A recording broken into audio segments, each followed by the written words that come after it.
नमस्कार बच्चों, मैं सारिका बीआर ग्लोबल स्कूल से आपकी हिंदी की अध्यापिका आपका स्वागत करती हूँ। आज मैं आपके लिए लेकर आई हूँ हिंदी व्याकरण का पाठ 3 और जिसका नाम है मात्राएं।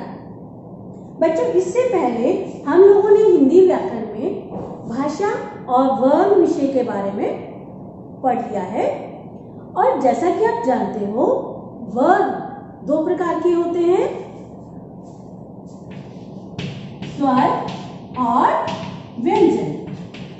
स्वर की संख्या होती है 11 और व्यंजन की संख्या होती है 33। और ये भी आपको ज्ञात है कि स्वर का उच्चारण करते हुए हमें किसी अन्य वर्ण की सहायता की आवश्यकता नहीं होती है, जबकि जब हम व्यंजन का उच्चारण करते हैं तो वहां पर हमें स्वर की सहायता लेनी आवश्यक हो जाती है।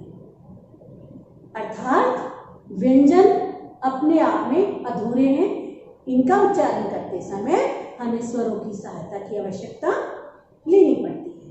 ठीक है, जैसे हम बात करते हैं क की, हम इसे क का उच्चारण करते हुए ध्यान से सुनेंगे कि इसमें किन किन ध्वनियों की आवाज आ रही है। इसमें आ रहा है क और अ। क और अ को मिलाकर बन गया है क। ठीक है, तो यह एक व्यंजन है जो वर्ण स्वर की सहायता से बोला जा रहा है। यहाँ पर क के साथ में आपको किसी भी निशान का प्रयोग दिखाई नहीं दे रहा है, जबकि यहाँ पर अ का प्रयोग किया गया है। अर्थात स्वर हर हाल में व्यंजन के साथ मिले हुए हैं, चाहे वो हमें किसी चिन्ह के रूप में दिखाई दे अथवा नहीं दे।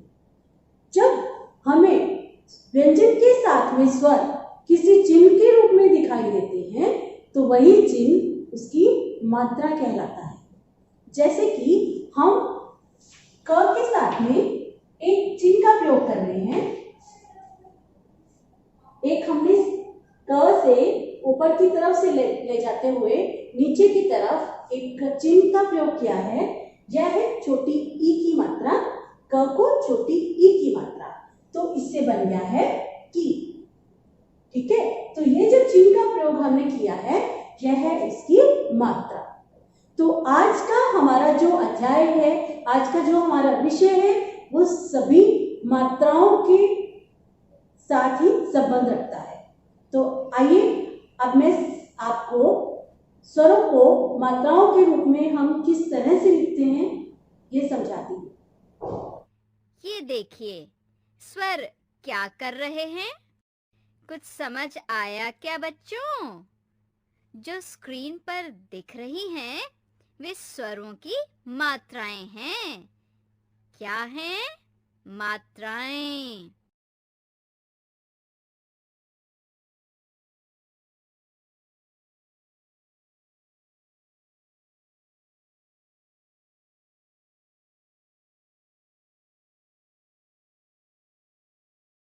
यानी स्वरों को 2 प्रकार से लिखा जा सकता है। एक उनके मूल रूप में, जैसे अ, आ, इ, ई, उ, ऊ, री, ए, ओ, औ। दूसरा किसी व्यंजन के साथ मिलाकर, जैसे म हलंत जमा आ मिलकर बनता है मा। क हलंत जमा इ मिलकर बनता है कि। इसी तरह स हलंत जमा ओ मिलकर बनता है सो। प हलंत जमा ऋषि वाला री मिलकर बनता है प्री। बच्चों, जब हम स्वरों को व्यंजनों के साथ मिलाकर लिखते हैं तो स्वर पूरे नहीं लिखे जाते, बल्कि इनके चिन्ह व्यंजनों के साथ लिखते हैं। स्वरों का यह बदला हुआ रूप ही मात्रा कहलाता है। यानी कि स्वरों के चिन्ह मात्रा कहलाते हैं।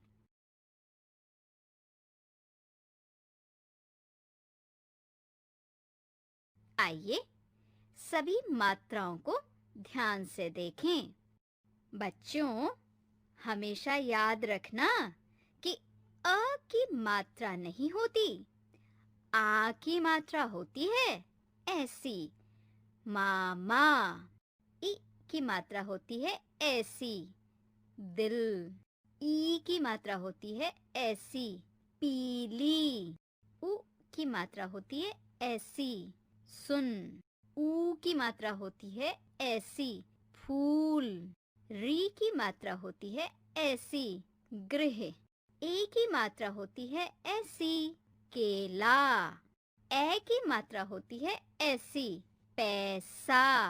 ओ की मात्रा होती है ऐसी, मोर। औ की मात्रा होती है ऐसी, कौआ। ये तो हो गई सभी मात्राएं, लेकिन एक मजे की बात यह है कि र में उ और ऊ की मात्रा नीचे नहीं बल्कि बीच में लगती है। ऐसे र हलंत जमा ऊ बनता है रू। शब्द बना रुख, रुपया। दूसरा है र हलंत जमा ऊ बना रू। शब्द है रूप, रुमाल। ये थी हमारी मात्राएं, जिसके बिना हिंदी भाषा की दुनिया अधूरी है। तो मुझे पूरी उम्मीद है कि आपने बहुत कुछ सीख लिया है आज मात्राओं के विषय में। तो आपको क्या करना है, आप इसका अभ्यास आपको अपने घर पर करना है, और जब हम मिलेंगे तब हम आपसे कुछ जानकारी लेंगे मात्राओं के बारे में। ठीक है, तब तक बाय।